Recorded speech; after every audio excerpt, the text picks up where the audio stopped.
Сәлеметсіңдер ме балалар? Бүгінгі біздің тақырыбымыз бата, жақсы тілек. Жаңа сөздер. Напиши в словарь и выучи.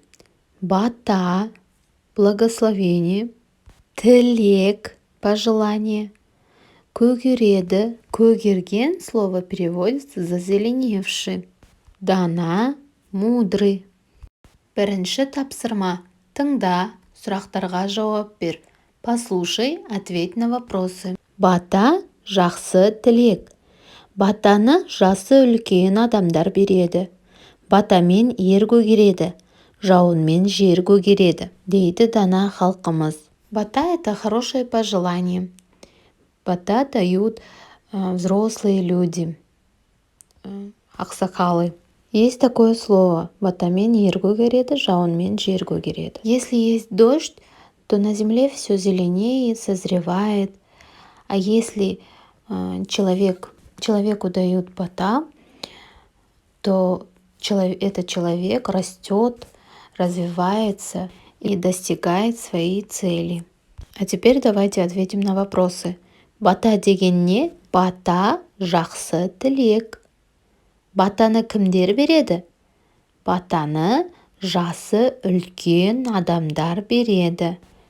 Біліп ал, шақтық мағына осы іс-әрекет. Атам төрде отыр. Атам бата беріп жатыр. Это значит, действие происходит здесь и сейчас. Екінші тапсырма. Оқы, сұраққа жауап бер. Бүгін менің туған күнім. Қонақтар келді. Тілектерін айтып, сыйлықтарын ұсынды. Атам былай деп бата берді. Оқуға алғыр бол, ойлануға даңғыл бол, өмірде әділ бол, ашуда сабырлы бол, ісіңде шебер бол, ақылға кемел бол, қиынға батыл бол, еңбекте батыр бол. Сегодня у меня день рождения. Пришли гости. Они сказали свои пожелания и подарили свои подарки. И в конце дедушка дал бата. А теперь вопросы. Кім бата берді? Кто дал бата? Кто сказал бата? Қандай бол деді? Үшінші тапсырма. Оқы, сұраққа жауап бер. Білетін батаңды айт. Дастарханың мол болсын, абыройың зор болсын, абзал досың көп болсын, берген батам сол болсын. Қандай жақсы тілектер айтылған? Какие хорошие пожелания здесь говорится? Дастарханың мол болсын, это значит, чтобы у тебя всегда был богатый дастархан.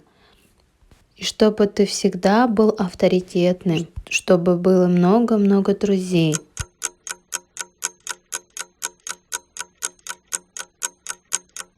Төртінші тапсырма. Өлеңді толықтырып жаз. Допиши стихотворение. Ақылды ата береді бата и так далее. Вместо многоточий надо вставить слово. Осымен біздің сабағымыз аяқталды. Келесі сабақта кездескенше сау бол.